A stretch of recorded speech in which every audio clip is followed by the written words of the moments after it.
So it's been a little while since I did a Do Not Buy, and I have to give a massive thank you to Keymailer for giving me a key to play Ultimate Zombie Defense 2. And there are multiple reasons this is a Do Not Buy, and I don't care that it's been released in early access. There will always be people saying, oh yeah, give the game time, it's only just come out as early access. It doesn't matter. And the reason I say that with this game is because under the early access description for this game on Steam, they have said the current state of the early access version. The game is in great standing with a fair amount of content. We have 3 official game maps, 3 different game modes, building upgrade system, weapon upgrade system, high scores, level up and progression system. Then there are 2 skill trees, 20 plus weapons, 4 bosses and special infected. And then in terms of the game changing as they get into the full release, which they're expecting to be about 6 to 9 months, they want to release a custom map editor. And I mean, that speaks for itself. Custom game options, so more power to the players. For an example, if you want to play with or without special infected bosses, if you want to change how health scales, if you want to change the spawn rate, so on and so forth. They've also added at the end of that, maybe just invent a really popular game mode. I mean, you're not going to get popular when your game has peaked at 167 fucking players. But they also want to add at least 2 more dedicated maps in addition to the 3 available at the time of early access. They want additional building components and traps on the build menu to help bases be more unique. And they want additional bosses as voted for by the community. Then they've also got an additional skill tree which is known as Slayer. So yeah, it sounds okay. But early access, they've implemented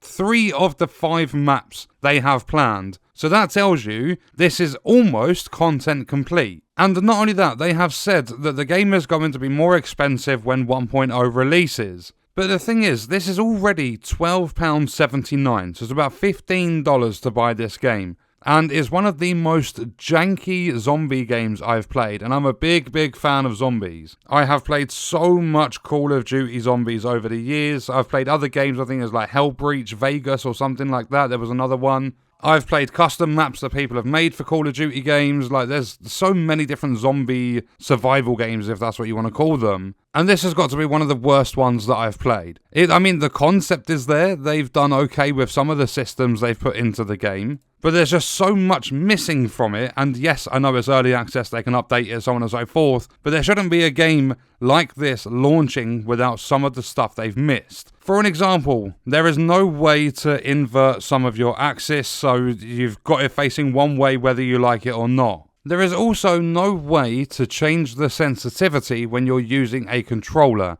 And when I say the sensitivity is stupid, I mean, there's, like, you literally move your analog stick an inch and the thing, like, your cursor flies around the screen. It's stupidly quick, you cannot change any controller sensitivity whatsoever. And all of this is without even talking about the gameplay in the game, and it just gets worse from here on. You have your typical Call of Duty zombie stuff, you've got your perks, you've got your barriers you can rebuild. You've got your mystery box which moves around the map and it's got the beam going up into the sky. Like, they've basically taken inspiration from Call of Duty, tried making a clone of Call of Duty Zombies, and failed in a spectacular fashion. Because you get into the game, and once you've sorted out your sensitivity and everything, I played on the airport terminal map, you get in and it feels like you're playing in slow motion for the first couple of waves. The zombies are so slow to move. They do get quicker, granted, as you progress through the waves. So you start taking out the zombies, you're earning your money, you open up some barriers to get to different parts of the map, you open up the mystery box,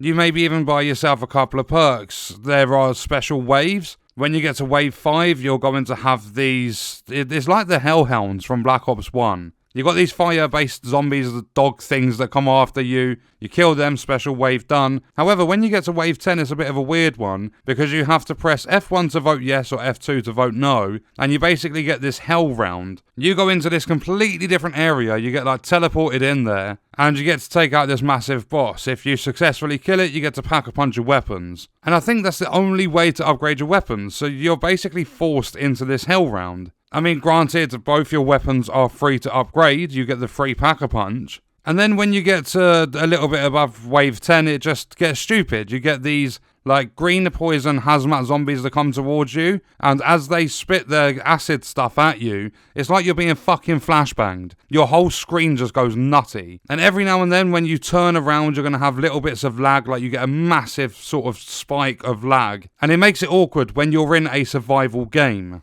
especially one that's round-based. And then if you're playing the traditional mode for this game, the one with all the building stuff, at the end of the round you get 2 minutes, and you get to upgrade your defences, or you get to build some defences. And when you build them, it puts you into like a top-down view. You get to move your defences around, you can place turrets and stuff, and the pricing, like the economy in the game is fucked as well. You've got like a Tesla tower that's 15 grand, you've got turrets that are 2.5 grand, and then you've got barbed wire that's like $25 a piece. So everything they've done in this game is all over the place, and I mean all over the place. And the reason I'm saying to not buy it is because they're charging $12.79. They're going to be charging more if they ever release it into 1.0. And in the early access, the things they have stated for the current version and their planned version, it would seem as though this game is pretty much complete in their eyes. So I don't even know if it's ever going to make it to 1.0, especially with the low player count. But it's just such a janky game. And there's 2 other maps. You've got Cemetery. I don't know why, it just feels a bit like Natural Untoten from like back in the World at War days.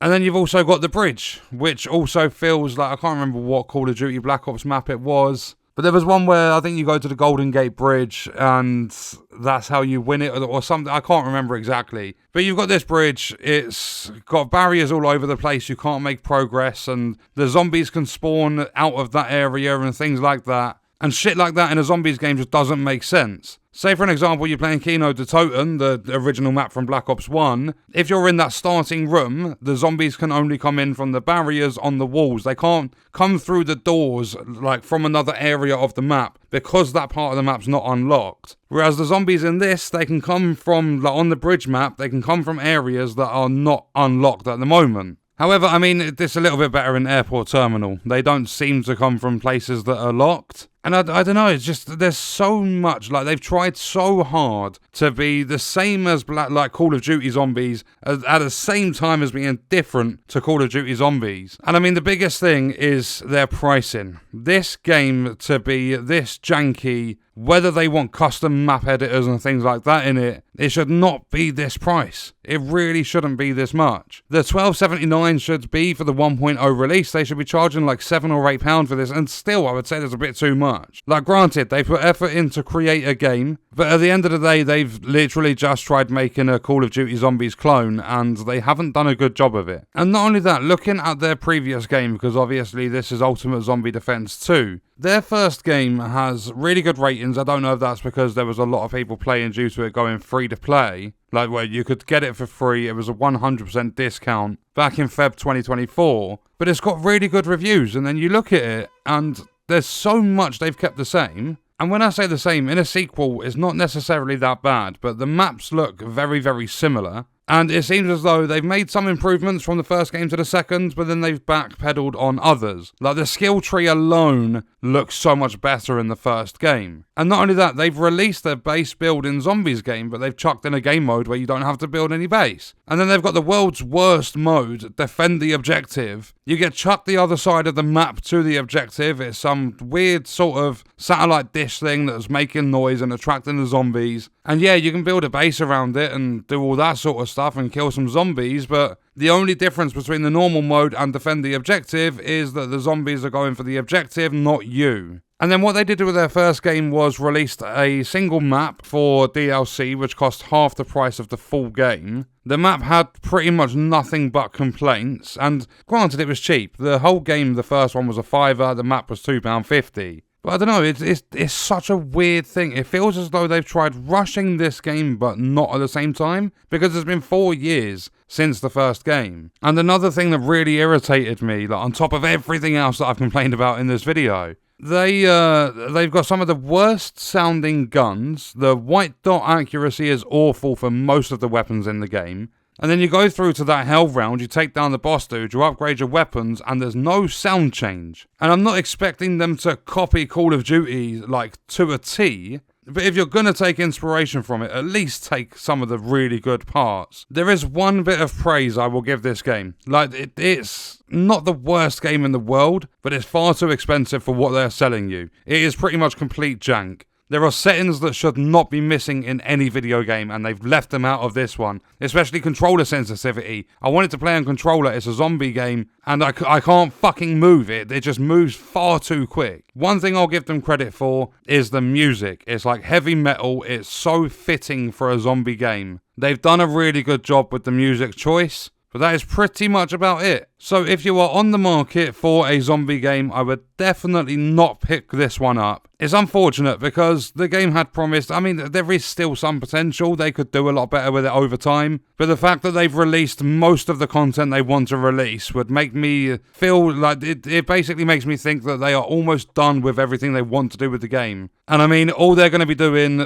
all they're planning to do is 2 more maps. They've said at least 2 more, but in the menus they've got 2 more. They want building components and traps which might not make it into the game. They've got bosses as voted for by the community. I don't know where the community is for this game, but they're definitely not on Steam playing it. They've got an additional skill tree which wouldn't take them anywhere near as long to make as what it would to create brand new maps. Custom game options are literally going to be settings they have to add. And then a custom map editor. You just got to put all the assets separately into, like, you basically develop all of that. I think the custom map editor is probably going to be the hardest thing to implement. I wouldn't know 100%. I'm not a game developer. But yeah, they have tried taking as much inspiration from Call of Duty as they possibly can without copying it down to a T, and they failed miserably. It really, really made me angry playing this game. I wanted to have fun on this one. It was an absolute bonus that I was given the game for free, but I can't recommend it to anyone. Even if it was half price, I still can't recommend it at £6 because it's just so janky and it's missing things that it shouldn't. You should never release an early access game missing settings like controller sensitivity when you have full controller support. But I don't know, I'm going to stop rambling and ranting about this game now. We are going to leave the video there. My recommendation is that you do not buy Ultimate Zombie Defense 2.